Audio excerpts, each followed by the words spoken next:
বিসমিল্লাহির রহমানির রহিম। আসসালামু আলাইকুম। ডেইলি স্কুলের পক্ষ থেকে সবাইকে স্বাগত। আজকে আমরা আলোচনা করব ইলমুস সরফের দ্বিতীয় পার্ট নিয়ে। যারা প্রথম পার্টটি মিস করেছেন, আই বাটনে ক্লিক করে অথবা ডিসক্রিপশন বক্সে লিঙ্ক দেওয়া থাকবে, আপনারা চাইলে দেখে নিতে পারেন। আজকে আমরা আলোচনা করব সিগা। সিগার আবিধানিক অর্থ কী, সিগার পারিভাষিক অর্থ কী এবং সিগার সংখ্যা কয়টি এ সম্পর্কে আমরা জানব। তারপর আলোচনা করব জামানা। জামানা কাকে বলে, জামানা কয় প্রকার। তারপরে আলোচনা করব মাজি সম্পর্কে। মাজি কাকে বলে, মাজি কয় প্রকার এবং মাজি বানানোর পদ্ধতি কি, এই সম্পর্কে আজকের ভিডিওতে আলোচনা করব। তো সিগা জানার আগে আমাদের বেসিক কয়েকটি বিষয় জানতে হবে। তার মধ্যে প্রথম বিষয় হলো আদাত। আদাত অর্থ হলো বচন।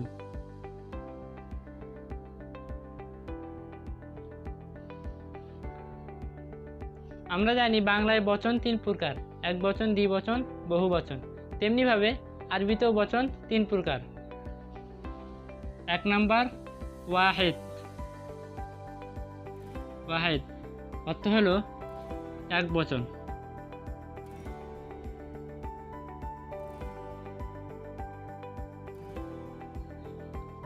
দুই নাম্বার হলো তাসনিয়া।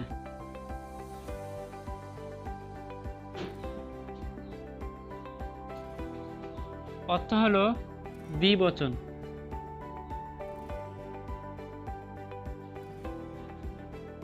দ্বিবচন। এবং তিন নাম্বার হলো জমা। আর জমা অর্থ হলো বহুবচন।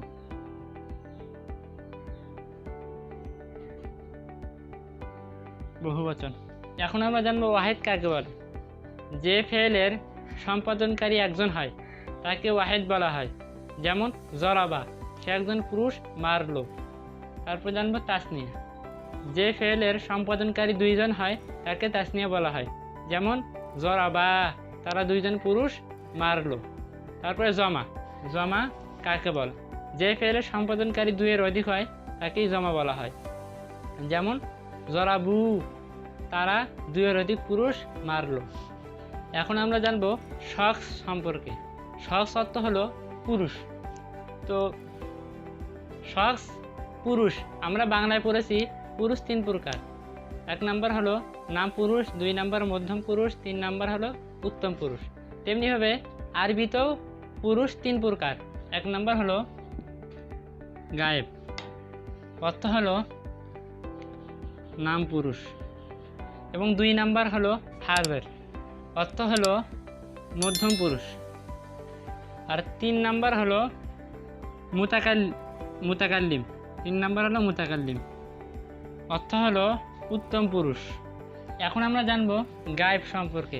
গায়েব কাকে বলে, যে সিগা দ্বারা কর্তার অনুপস্থিতি বোঝায় তাকেই গায়েব বলা হয়। যেমন জরাবা, সে একজন পুরুষ মারলো। তারপরে জানবো হাজের সম্পর্কে। হাজের কাকে বলে, হাজের বলা হয় যে সিগা দ্বারা কর্তার উপস্থিতি বোঝায় তাকেই হাজের বলা হয়। যেমন তুমি একজন পুরুষ মারলে। তারপরে জানবো মুতাকাল্লিম সম্পর্কে। মুতাকাল্লিম কাকে বলা হয়, মুতাকাল্লিম বলা হয় যে সিগা দ্বারা সম্বোধনকারীকে বোঝায় তাকেই মুতাকাল্লিম বলা হয়। যেমন জরাবতু, আমি একজন পুরুষ অথবা মহিলা মারলাম। আমরা আলোচনা করব জিন্স সম্পর্কে, অর্থাৎ লিঙ্গ। আরবিতেও লিঙ্গ দুই প্রকার। এক নাম্বার হলো মুজাক্কার, অর্থ হলো পুরুষ লিঙ্গ। মুজাক্কার অর্থ হলো পুরুষ লিঙ্গ। আর দুই নাম্বার হলো মুয়ান্নাস, অর্থ হলো স্ত্রীলিঙ্গ।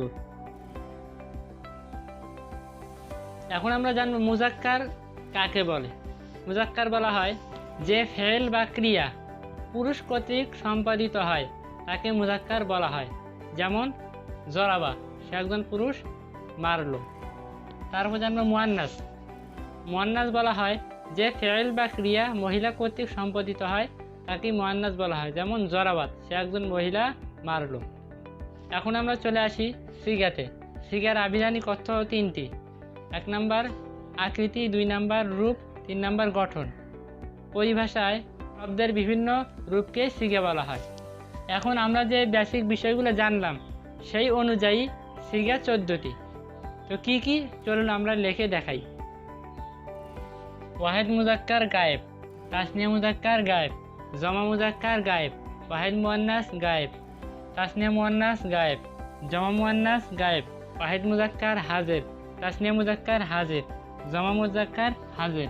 তারপরে ওয়াহেদ মুয়ান্নাস হাজির, তাসনিয়া মুয়ান্নাস হাজির, জমা মুয়ান্নাস হাজির, ওয়াহেদ মুতাকাল্লিম, জমা মুতাকাল্লিম। আমরা যদি কোথাও ওয়াহেদ মুজাক্কার গায়েবের সিগা দেখি সেই ক্ষেত্রে আমরা অর্থ করব যে ওয়াহেদ মানে তো এক, মুজাক্কার মানে পুরুষ, গায়েব মানে অনুপস্থিত। সে একজন অনুপস্থিত পুরুষ কাজটি সম্পাদন করেছে। তারপরে যদি কোথাও দেখতে পাই তাসনিয়া মুয়ান্নাস গায়েবের সিগা, সেই ক্ষেত্রে আমরা অর্থ করব তাসনিয়া মানে তো দুই, মুয়ান্নাস মানে তো মহিলা, আর গায়েব মানে তো অনুপস্থিত। তো তারা দুইজন অনুপস্থিত মহিলা কাজটি সম্পাদন করেছে। তারপর যদি আমরা কোথাও দেখতে পাই ওয়াহেদ মুজাক্কার হাজির সিগা, সেই ক্ষেত্রে আমরা অর্থ করব ওয়াহেদ মানে তো এক, মুজাক্কার মানে পুরুষ, হাজির মানে উপস্থিত। সে একজন উপস্থিত পুরুষ কাজটি সম্পাদন করেছে। তারপরে যদি আমরা কোথাও দেখতে পাই যে তাসনিয়া মুয়ান্নাস হাজির সিগা, সেই ক্ষেত্রে আমরা অর্থ করব যে তাসনিয়া মানে দুই, আর মুয়ান্নাস মানে হলো মহিলা, আর হাজির মানে উপস্থিত। তারা দুইজন উপস্থিত মহিলা কাজটি সম্পাদন করেছে। আর কোথাও যদি আমরা ওয়াহিদ মুতাকাল্লিমের সিগা দেখি তাহলে আমরা অর্থ করব ওয়াহিদ মানে এক, আর মুতাকাল্লিম মানে তো বলনেওয়ালা। তো আমি একজন পুরুষ কাজটি সম্পাদন করেছি, বা আমি একজন মহিলা কাজটি সম্পাদন করেছি।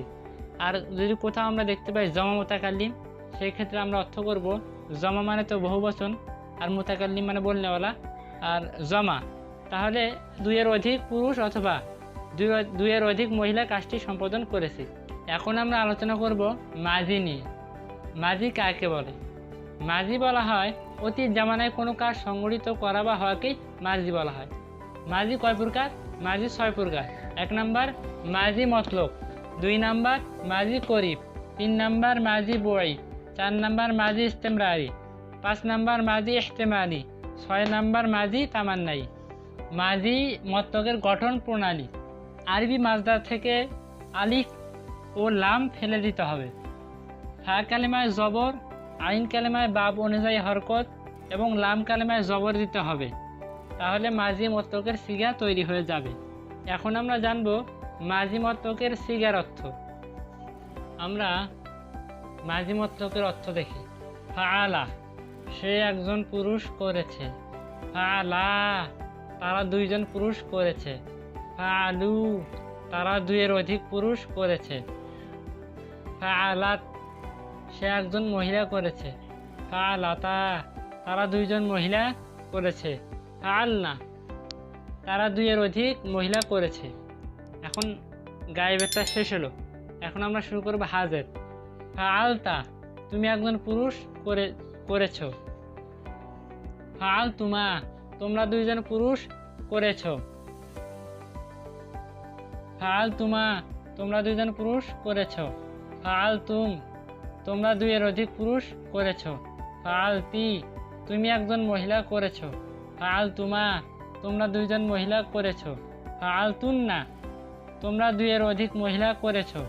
তারপর আমরা আসি মুতাকাল্লিমে। ফাআলতু, আমি একজন পুরুষ করেছি।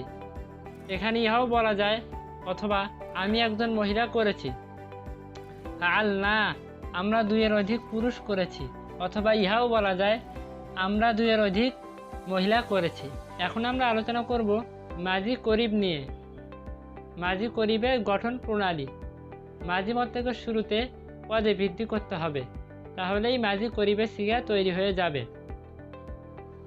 আমরা যদি ফাআলার শুরুতে পদ বৃদ্ধি করি, অর্থ হবে সে একজন পুরুষ করলো, তখন আর করেছে হবে না। যখন মাজি করিব হবে তখন করেছে জায়গায় শুধু করলো হবে, তাহলে মাজি করিবার অর্থ হয়ে যাবে। এখন আমরা জানব মাজি বঈদের গঠন প্রণালী।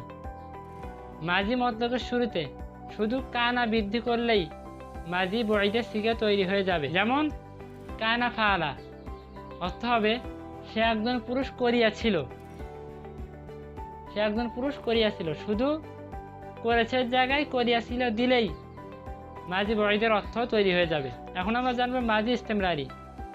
মুজারের শুরুতে কানা বৃদ্ধি করতে হবে, তাহলে মাজি ইস্তেমরারি সিগা তৈরি হয়ে যাবে। আমাদের মনে অনেকের প্রশ্ন হচ্ছে যে আমরা তো মুজারে বানানো শিখি নাই, আমরা আপাতত জেনে রাখি, তারপরে যখন আমরা মুজারে বানানোর পদ্ধতি জানবো তখন আমাদের স্পষ্ট পরিষ্কার হয়ে যাবে।